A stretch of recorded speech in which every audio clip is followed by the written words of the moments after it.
මේ දවස්වල හැම තැනම වෝටර්මෙලන්. මං හිතුවා නිකන් කන්නද උයලා කනවා කියලා. මේ උයලා කනවා කිව්වේ මේක උයන්න බෑ. පොත්ත තමයි උයන්න හදන්නේ.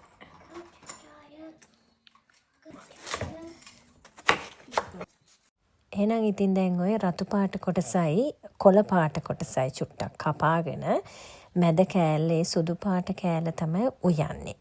ඕකේ දැන් රතු පාට කෑලි කන්න බලාගෙන එක්කෙනෙක් ඉන්නෝ ඉන්නේ. එයාට දීලා මාත් පොඩ්ඩක් කෑල්ලක් කාලා හිමීට පොතු අරගන්න ඕනේ. දැන් මෙයාත් පොඩි සපෝට් එකක් දෙනවා. මොකද මම එදා පොඩි දඩිබිඩි ලන්ච් එකක් හැදුවේ. ඉතින් ඉක්මනට කරගන්න ඕනේ හින්දා චුට්ටක් කැපා ගත්තා. ඉක්මනට ටික වෙලා යනවා නැත්නම් ඒක කපා ගන්න. පස්සේ පොඩි කොටු කෑලි වලට කපාගෙන ලැස් වෙන්න හදන්නේ. දැන් උයන්න. මම මේක ටික කාලෙකට කලින් YouTube channel එකක දැකලා හදලා කාලා බැලුවා. දැන් මේ ආයෙත් අද හදනවා. මුලින්ම තෙල් ටිකකුත් දාගෙන ඊට පස්සේ අබ චුට්ටක් දාන මට අමතක වෙලා අබ දාන්න. ඊට පස්සේ සුදු ලුණු ඊට පස්සේ කරපිංචා රම්පේ අවමිරිස් ඔය ටිකක් දාගන්න.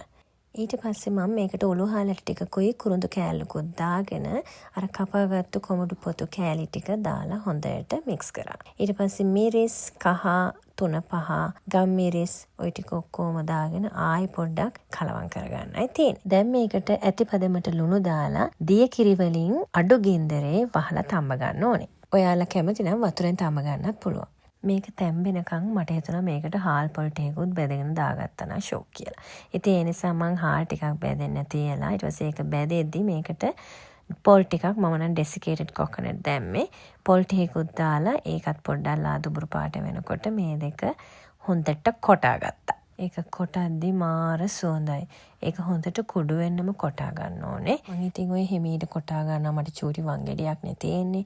ඊට පස්සේ අපි යනවා දැන් හොද්ද බලන්න. දැන් මම මේකේ ලුණුත් බලන ගමන් කෑලි හයියද කියලා බලන්නයි ආවේ. තාම පොඩ්ඩක් මදි වගේ. මම දැන් තව චුට්ටක් මේක තැම්බෙන්න තියලා ඊට පස්සේ මේකට පොල් කිරි දාගත්තා. ඒකේ හොදි ගතිය තිබුණ නිසා මම කොකනට් මිල්ක් පවුඩර් ටිකක් තමයි දාගත්තේ.